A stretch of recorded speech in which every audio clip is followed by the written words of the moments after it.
السلام علیکم دوستو، امید کرتا ہوں آپ سب خیریت سے ہوں گے۔ ایک بار پھر خوش آمدید آپ کے اپنے چینل الحرمین کا جنڈا ورلاگ پر۔ آج کا موضوع تقریباً ہر جو کہ کاج مشین آپریٹر کے لیے بہت اہم ہے، کیونکہ بہت سے لوگ اس مسئلے کی وجہ سے پریشان رہتے ہیں۔ اگر آپ کی مشین میں بار بار دھاگا ٹوٹ جاتا ہے، ہر چند منٹ بعد مشین روک کر دوبارہ دھاگا ڈالنا پڑتا ہے، یا کام کے دوران اچانک دھاگا ٹوٹ جاتا ہے، تو گھبرانے کی ضرورت نہیں۔ ہر بار مشین خراب نہیں ہوتی، بلکہ زیادہ تر مسئلہ کسی چھوٹی سی غلطی یا غلط سیٹنگ کی وجہ سے ہوتا ہے۔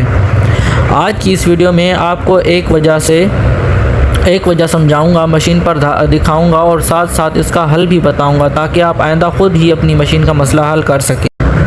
اگر آپ نے ابھی تک ہمارے اس کورس سیریز کی پہلے 4 پارٹ نہیں دیکھے تو ضرور دیکھیں۔ پہلے پارٹ میں ہم نے جو کہ کاج مشین کا تعارف کیا، دوسرے پارٹ میں مشین کے تمام پارٹس کو جانا، تیسرے پارٹ میں دھاگا ڈالنا سیکھا اور چوتھے پارٹ میں سوئی لگانے کا صحیح طریقہ سیکھا۔ اب چونکہ آپ یہ سب سیکھ چکے ہیں، اس لیے آج کا ٹاپک آپ کے لیے سمجھنا اور بھی آسان ہوگا۔ تو آئے بغیر وقت ضائع کیے شروع کرتے ہیں۔ سب سے پہلے ہمیں یہ سمجھنا ہوگا کہ دھاگا آخر ٹوٹتا کیوں ہے۔ بہت سے نئے لوگ فوراً کہتے ہیں کہ مشین خراب ہو گئی ہے، لیکن حقیقت یہ ہے کہ زیادہ تر کیسز میں مشین خراب نہیں ہوتی۔ مسئلہ صرف غلط استعمال، غلط سیٹنگ یا کسی چھوٹی سی لاپرواہی کی وجہ سے پیدا ہوتا ہے۔ اب سب سے پہلے ہم سوئی کو چیک کریں گے۔ سوئی مشین کا سب سے اہم حصہ ہے، کیونکہ یہی کپڑے کے اندر سے دھاگا گزارتی ہے۔ اگر سوئی ٹیڑھی ہو، نوک خراب ہو یا صحیح طریقے سے نہ لگی ہو تو دھاگا بار بار ٹوٹ سکتا ہے۔ اب آپ اس سوئی کو غور سے دیکھیں۔ اگر اس کی نوک خراب ہے یا اس پر زنگ لگا ہوا ہے تو اسے فوراً تبدیل کر دیں۔ خراب سوئی کے ساتھ کام کرنا وقت اور دھاگے دونوں کا نقصان ہے۔ ایک اور عام غلطی یہ ہوتی ہے کہ لوگ سوئی تو نہیں لگا دیتے ہیں، لیکن اسے صحیح ڈائریکشن میں نہیں لگاتے، جو کہ کاج مشین میں سوئی کی ڈائریکشن بہت اہم ہوتی ہے۔ اس لیے ہمیشہ مشین کی ہدایت کے مطابق سوئی لگائیں۔ اب فرض کریں آپ نے نئی سوئی بھی لگا دی، لیکن پھر بھی دھاگا ٹوٹ رہا ہے۔ ایسی صورت میں اگلی چیز چیک کریں۔ اب ہم دھاگے کی طرف آتے ہیں۔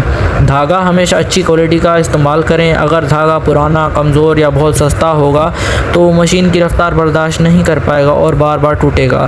بعض اوقات لوگ مارکیٹ سے سستا دھاگا لے آتے ہیں تاکہ پیسے بچ جائیں، لیکن بعد میں وہی دھاگا زیادہ نقصان کرتا ہے، کیونکہ کام بار بار رک جاتا ہے۔ اس لیے میری ہمیشہ یہی کوشش ہوتی ہے کہ اچھا دھاگا استعمال کیا جائے، تاکہ مشین بھی بہتر چلے اور کاج بھی صاف بنے۔ اب ایک اور بہت اہم چیز، دھاگا مشین میں صحیح راستے سے ڈالنا ضروری ہے۔ اگر دھاگا کسی ایک گائیڈ سے باہر رہ جائے یا ٹینشن ڈسک میں صحیح نہ آئے تو مشین صحیح سلائی نہیں دے گی اور دھاگا ٹوٹنے کے امکانات بڑھ جائیں گے۔ اس لیے اگر کبھی بھی دھاگا بار بار ٹوٹے تو سب سے پہلے پورا راستہ دوبارہ چیک کریں۔ اکثر مسئلہ صرف یہی ہوتا ہے۔ یہ ایک چھوٹی سی چیز ہے، لیکن نئے آپریٹرز زیادہ تر یہی غلطی کرتے ہیں۔ اب ہم ایک اور بہت اہم چیز چیک کریں گے، اور وہ ہے مشین کی ٹینشن کی سیٹنگ۔ بہت سے لوگ بغیر سمجھے ٹینشن کو کبھی زیادہ ٹائٹ اور کبھی زیادہ لوز کر دیتے ہیں، پھر حیران ہوتے ہیں کہ دھاگا کیوں ٹوٹ رہا ہے۔ یاد رکھیں، ٹینشن کا کام صرف دھاگے کو مناسب دباؤ دینا ہے۔ اگر دباؤ بہت زیادہ ہوگا تو دھاگا ہر سٹچ کے ساتھ زیادہ زور سے کھینچے گا اور کچھ ہی دیر میں ٹوٹ جائے گا۔ اگر دباؤ بہت کم ہوگا تو سلائی ڈھیلی آئے گی، کاج خراب بنے گا اور دھاگا صحیح طریقے سے لاک نہیں ہوگا۔ اب میں آپ کو عملی طور پر دکھاتا ہوں کہ ٹینشن کو کیسے چیک کرنا ہے۔ اس نوب کو ایک دم زیادہ نہ گھمائیں، ہمیشہ تھوڑا سا ایڈجسٹمنٹ کریں، پھر ایک ٹیسٹ کاج بنائیں، نتیجہ دیکھیں اور اگر ضرورت ہو تو دوبارہ معمولی ایڈجسٹمنٹ کریں۔ یہی صحیح طریقہ ہے۔ اب اگلی چیز کی طرف آتے ہیں، جسے بہت سے لوگ نظر انداز کر دیتے ہیں، اور وہ ہے بوبن کیس۔ اگر بوبن صحیح طریقے سے نہ لگی ہو یا بوبن کیس میں دھاگا غلط راستے سے گیا ہو تو اوپر والا دھاگا بھی متاثر ہوتا ہے۔ بعض اوقات لوگ سمجھتے ہیں کہ مسئلہ اوپر ہے، جبکہ اصل خرابی نیچے بوبن میں ہوتی ہے۔ اس لیے ہمیشہ بوبن کو نکال کر صاف کریں، دیکھیں کہ دھاگا صحیح جگہ سے گزر رہا ہے اور بوبن آرام سے اپنی جگہ پر بیٹھ رہا ہے یا نہیں۔ اب ہم آتے ہیں نیڈل پلیٹ کی طرف۔ یہ حصہ بھی بہت اہم ہے۔ اگر نیڈل پلیٹ پر خراش آ جائے یا کسی وجہ سے اس پر تیز کنارہ بن جائے تو دھاگا ہر بار اسے رگڑ کھاتا ہے اور آخرکار ٹوٹ جاتا ہے۔ آپ اپنی انگلی سے آہستہ آہستہ پلیٹ کو محسوس کریں۔ اگر کہیں کھردرا پن یا تیز کنارہ محسوس ہو تو اس کو نظر انداز نہ کریں۔ یہی چھوٹی سی خرابی بڑے مسئلے کی وجہ بن سکتی ہے۔ اب ایک اور چیز چیک کرتے ہیں اور وہ ہے ہک ایریا۔ یہ وہ حصہ ہے جہاں نیڈل اور بوبن کا دھاگا آپس میں ملتے ہیں۔ اگر یہاں گرد دھاگے کے ریشے یا میل جمع ہو جائے تو مشین کی حرکت متاثر ہوتی ہے۔ میں ہمیشہ یہی مشورہ دیتا ہوں کہ روزانہ کام ختم ہونے کے بعد اس حصے کو صاف ضرور کریں۔ صرف 2 منٹ کی صفائی آپ کو کئی گھنٹے کی پریشانی سے بچا سکتی ہے۔ صفائی کرتے وقت اگر ضرورت ہو تو مناسب مشین آئل بھی استعمال کریں، لیکن زیادہ آئل نہ ڈالیں کیونکہ زیادہ آئل بھی مسائل پیدا کر سکتا ہے۔ اب ایک اور عام غلطی کی بات کرتے ہیں۔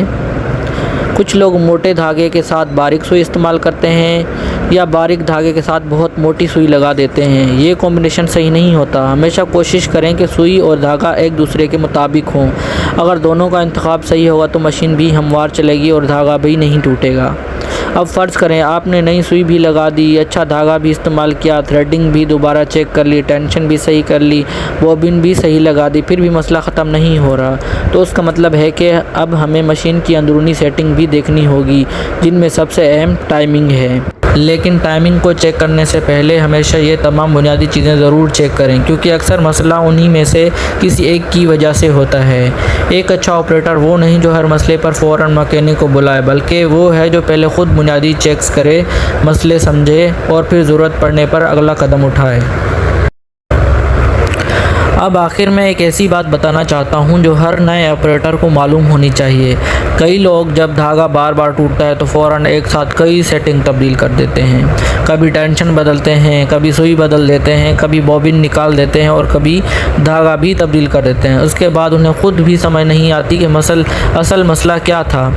صحیح طریقہ یہ ہے کہ ہمیشہ ایک وقت میں صرف ایک چیز چیک کریں۔ مثال کے طور پر اگر آپ کو شک ہے کہ سوئی خراب ہے تو پہلے صرف سوئی تبدیل کریں اور ایک ٹیسٹ کاج بنائیں۔ اگر مسئلہ ختم ہو جائے تو سمجھ جائیں کہ خرابی سوئی میں تھی۔ اگر مسئلہ برقرار رہے تو پھر اگلی چیز چیک کریں۔ اس طریقے سے آپ بہت جلد اصل وجہ تک پہنچ جائیں گے۔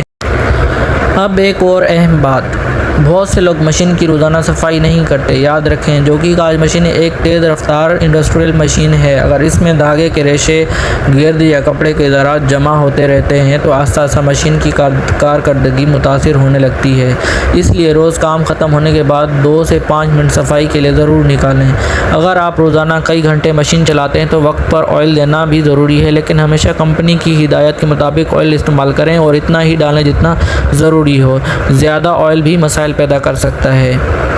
ایک سوال مجھ سے بہت پوچھا جاتا ہے کہ کیا بار بار دھاگا ٹوٹنے کا مطلب ٹائمنگ خراب ہونا ہے؟ اس کا جواب ہے نہیں۔ زیادہ تر صورتوں میں مسئلہ سوئی، دھاگے، تھریڈنگ، ٹینشن یا صفائی کا ہوتا ہے۔ ٹائمنگ نسبتاً کم خراب ہوتی ہے، اس لیے سب سے بنیادی چیزیں ضرور چیک کریں۔ اب میں آپ کو ایک چھوٹا سا مشورہ دیتا ہوں، جب بھی آپ کوئی نئی سیٹنگ کریں فوراً اصل کپڑے پر کام شروع نہ کریں۔ پہلے ایک فالتو کپڑے پر 2 یا 3 ٹیسٹ کاج بنا کر دیکھیں۔ اگر اسٹچ صاف، مضبوط اور برابر آ رہی ہے تو پھر اصل کام شروع کریں۔ اس سے وقت بھی بچے گا اور کپڑا بھی خراب نہیں ہوگا۔ دوستو، ایک اچھا آپریٹر صرف مشین چلانا نہیں جانتا، بلکہ وہ مشین کی آواز، سلائی اور حرکت سے بھی اندازہ لگا لیتا ہے کہ مسئلہ کہاں سے ہو سکتا ہے۔ یہ تجربہ ایک دن میں نہیں آتا، لیکن اگر آپ روز تھوڑا تھوڑا سیکھتے رہیں تو چند مہینوں میں آپ خود بہت سی خرابیاں بغیر کسی میکینک کے حل کر سکتے ہیں۔ اس مقصد کے لیے ہم نے یہ جوکی کاج مشین کمپلیٹ کورس شروع کیا ہے تاکہ ہر بگنر آسان اردو میں مشین کو سمجھ سکیں اور اعتماد کے ساتھ کام کر سکیں۔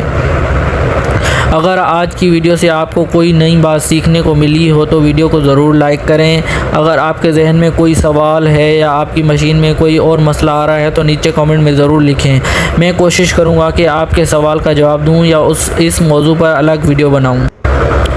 اگر آپ نے ابھی تک الحرمین کاج اینڈ اوورلاک چینل کو سبسکرائب نہیں کیا تو ابھی سبسکرائب کریں اور بیل آئیکن بھی دبا دیں تاکہ ہماری آنے والی تمام ویڈیوز آپ تک سب سے پہلے پہنچ سکیں۔ انشاءاللہ ہماری اگلی ویڈیو یعنی پارٹ 6 میں ہم جو کہ مشین مطلب جو کاج ہوتا ہے وہ اسکپ کر دیتی ہے، کوئی سلائی ٹانکا چھوڑ دیتی ہے بیچ میں، مطلب کاج مشین کی اسکپ اسٹچ پرابلم مکمل حل سیکھیں گے۔ یہ بھی ایک بہت عام مسئلہ ہے، اس لیے بالکل مس نہ کریں۔ اپنا بہت خیال رکھیں۔ اللہ تعالیٰ آپ کو کام میں برکت عطا فرمائے۔ اللہ حافظ۔